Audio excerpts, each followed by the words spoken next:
നടി ആക്രമിക്കപ്പെട്ട കേസിലെ വിധിയും അതിലെ തുടർന്നുണ്ടായിട്ടുള്ള സംഭവ വികാസങ്ങളും കേരളം ഉറ്റുനോക്കിക്കൊണ്ടിരിക്കുകയാണ്. ഈ വിഷയവുമായി ബന്ധപ്പെട്ട് ഇപ്പോൾ പുറത്തുവരുന്ന വളരെ ഗൗരവകരമായ ഒപ്പം തന്നെ ഭയപ്പെടുത്തുന്നതുമായ ഒരു വാർത്തയെക്കുറിച്ചാണ് നമ്മൾ ഇന്ന് സംസാരിക്കാൻ പോകുന്നത്. നീതിക്ക് വേണ്ടി ശബ്ദിച്ചതിൻ്റെ പേരിൽ, സ്വന്തം അഭിപ്രായം തുറന്നു പറഞ്ഞതിൻ്റെ പേരിൽ ഒരു സ്ത്രീക്ക്, അതും കേരളത്തിലെ പ്രശസ്തമായ ഒരു ചലച്ചിത്ര പ്രവർത്തകയ്ക്ക് വധഭീഷണിയും ആസിഡ് ആക്രമണ ഭീഷണിയും നേരിടേണ്ടി വന്നിരിക്കുന്നു. ഡബ്ബിംഗ് ആർട്ടിസ്റ്റും സാമൂഹിക പ്രവർത്തകയുമായ ഭാഗ്യലക്ഷ്മിയാണ് ഇപ്പോൾ തനിക്ക് നേരിട്ട ദുരനുഭവം വെളിപ്പെടുത്തിയിരിക്കുന്നത്. എന്താണ് യഥാർത്ഥത്തിൽ സംഭവിച്ചത്? എന്തിനാണ് ഇത്രയധികം പകയോടെ ഒരാൾ അവരെ വിളിക്കുന്നത്? നടി ആക്രമിക്കപ്പെട്ട കേസിൽ ദിലീപ് അടക്കമുള്ളവരെ വെറുതെ വിട്ടുകൊണ്ട് കോടതി വിധി വന്നിരുന്നു. അതിനുശേഷമാണ് സംഭവങ്ങൾ മാറിമറിയുന്നത്. നമുക്കറിയാം, ഈ വിധി വന്നതോടെ കേരളത്തിൽ സമ്മിശ്ര പ്രതികരണങ്ങളാണ് ഉണ്ടായത്. ഒരു വിഭാഗം ആളുകൾ അതിനെ സ്വാഗതം ചെയ്തപ്പോൾ വലിയൊരു വിഭാഗം ആളുകൾ, പ്രത്യേകിച്ച് അതിജീവിതയ്ക്ക് ഒപ്പം നിന്നവർ, കടുത്ത നിരാശയും പ്രതിഷേധവും രേഖപ്പെടുത്തിയിരുന്നു. അതിൽ ഏറ്റവും മുൻപന്തിയിലുണ്ടായിരുന്ന വ്യക്തിയാണ് ഭാഗ്യലക്ഷ്മി. വിധി വന്ന ഉടനെ തന്നെ അവർ മാധ്യമങ്ങൾക്ക് മുന്നിലെത്തി തങ്ങളുടെ പ്രതിഷേധം അറിയിച്ചിരുന്നു. അതിജീവിതയ്ക്ക് നീതി ലഭിച്ചില്ല എന്നായിരുന്നു അവരുടെ നിലപാട്. ഈ ഒരു പ്രതികരണമാണ് ഇപ്പോൾ ഇത്തരമൊരു ഭീഷണിയിലേക്ക് വഴിവെച്ചിരിക്കുന്നത്. ഭാഗ്യലക്ഷ്മി തന്നെ പറയുന്നതനുസരിച്ച് കേട്ടാലറയ്ക്കുന്ന ഭാഷയിലാണ് ഫോൺ വിളിച്ചയാൾ സംസാരിച്ചത്. വെറും ഒരു തെറിവിളിയിൽ ഒതുങ്ങുന്നതായിരുന്നില്ല അത്. ഇനിയും നീ ദിലീപിനെതിരെ സംസാരിച്ചാൽ, അല്ലെങ്കിൽ ഈ വിധിക്കെതിരെ സംസാരിച്ചാൽ നിന്റെ മുഖത്ത് ആസിഡ് ഒഴിക്കും എന്നായിരുന്നു ആ ഭീഷണി.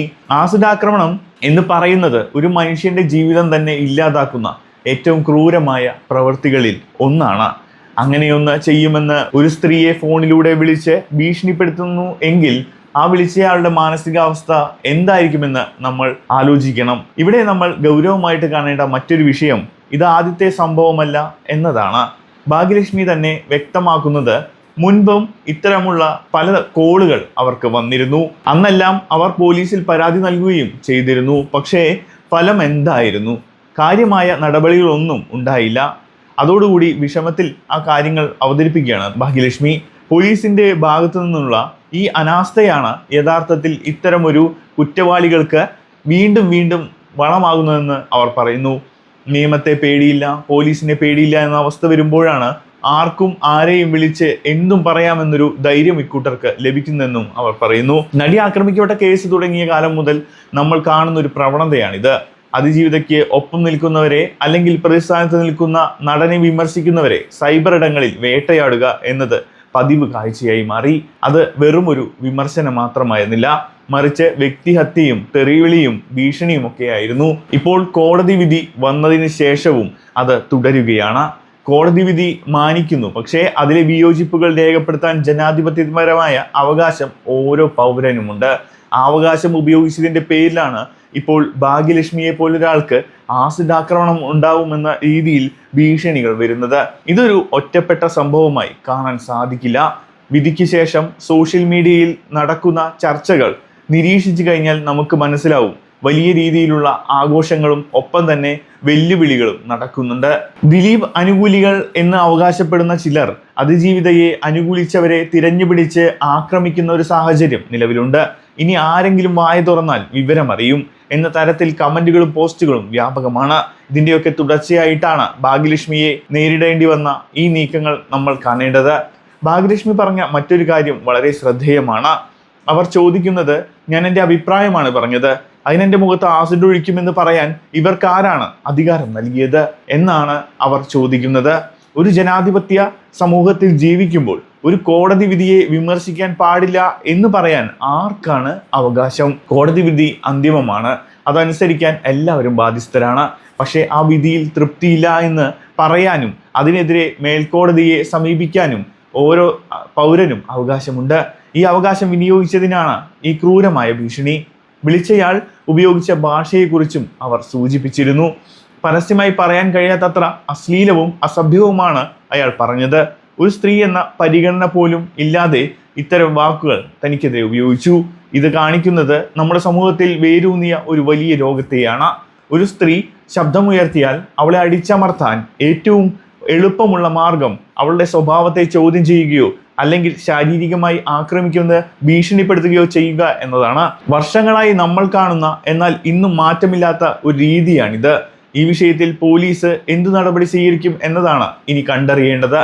ഭാഗ്യലക്ഷ്മിയുടെ പരാതിയിൽ പോലീസ് ഉടൻ മൊഴിയെടുക്കും എന്ന് വിവരം ലഭിച്ചിട്ടുണ്ട്. പക്ഷേ മൊഴിയെടുക്കലിൽ മാത്രം ഒതുങ്ങുമോ അതോ പ്രതിയെ പിടികൂടുമോ എന്നതാണ് ചോദ്യം. മുൻപ് നൽകിയ പരാതികളിൽ നടപടി ഉണ്ടാകാത്തതുകൊണ്ടാണ് ഇപ്പോൾ വീണ്ടും ഭീഷണിപ്പെടുത്താൻ ഇവർക്ക് ധൈര്യം കിട്ടിയത് എന്ന് ഭാഗ്യലക്ഷ്മി തന്നെ പറയുന്നു. അതുകൊണ്ട് ഇത്തവണയെങ്കിലും ശക്തമായ നടപടി ഉണ്ടായില്ലെങ്കിൽ അത് നൽകുന്ന സന്ദേശം വളരെ തെറ്റായിരിക്കും. ആർക്കും ആരെയും എന്തും പറയാം, പോലീസ് ഒന്നും ചെയ്യില്ല എന്നൊരു ധാരണ വന്നാൽ അത് വലിയ അപകടത്തിലേക്കാണ് പോവുക.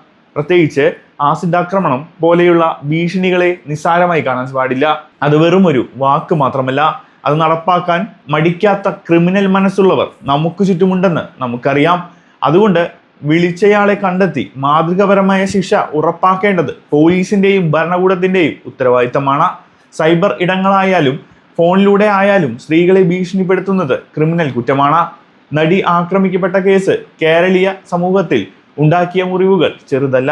ഇപ്പോൾ വന്ന വിധി ആ മുറിവുണക്കുന്നതിന് പകരം കൂടുതൽ ചർച്ചകളിലേക്കും വിവാദങ്ങളിലേക്കും വഴിവെച്ചിരിക്കുകയാണ്. വിധി വന്നതോടെ എല്ലാം അവസാനിച്ചെന്ന് കരുതുന്നവർക്ക് തെറ്റി. വിധിക്ക് ശേഷമുള്ള ഇത്തരം അക്രമ സ്വഭാവമുള്ള പ്രതികരണങ്ങൾ സൂചിപ്പിക്കുന്നത് കാര്യങ്ങൾ അത്ര ശാന്തമല്ല എന്ന് തന്നെയാണ്. അതിജീവിതയ്ക്ക് നീതി കിട്ടിയില്ല എന്ന് വിശ്വസിക്കുന്ന, അതിനുവേണ്ടി ഇനിയും പോരാടാൻ തയ്യാറുള്ള ഒരു വലിയ സമൂഹം ഇവിടെയുണ്ട്. അവരെ ഭയപ്പെടുത്തി നിശബ്ദരാക്കാമെന്ന് കരുതുന്നത് മൗഢ്യമാണ്. ഭാഗ്യലക്ഷ്മിയെ പോലുള്ളവർക്ക് നേരെ ഉയരുന്ന ഈ ഭീഷണികൾ വ്യക്തിപരമായ ഒന്നായി മാത്രം കാണാൻ കഴിയില്ല. ഇത് അഭിപ്രായ സ്വാതന്ത്ര്യത്തിന് നേരെയുള്ള കടന്നുകയറ്റമാണ്, സ്ത്രീകൾക്ക് നേരെയുള്ള അതിക്രമമാണ്. ഇതിനെതിരെ സാംസ്കാരിക കേരളം ഒന്നടങ്കം പ്രതിഷേധിക്കേണ്ടതുണ്ട്. ആ വിളിച്ച വ്യക്തി ആരായാലും അയാൾ നിയമത്തിന് മുന്നിൽ വരണം. എങ്കിൽ മാത്രമേ ഇത്തരം പ്രവണതകൾക്ക് അവസാനമുണ്ടാവൂ. ഏതായാലും വരും ദിവസങ്ങളിൽ ഈ വിഷയത്തിൽ കൂടുതൽ അന്വേഷണങ്ങൾ നടക്കുമെന്ന് നമുക്ക് പ്രത്യാശിക്കാം. പോലീസിന്റെ ഭാഗത്തുനിന്ന് നീതിയുക്തമായ ഇടപെടൽ ഉണ്ടാകുമെന്ന് കരുതുന്നു. ഭാഗ്യലക്ഷ്മിക്ക് മാത്രമല്ല, സത്യത്തിനു വേണ്ടി സംസാരിക്കുന്ന ഓരോരുത്തർക്കും നിർഭയമായി ജീവിക്കാനുള്ള സാഹചര്യം ഇവിടെ ഉണ്ടാകണം.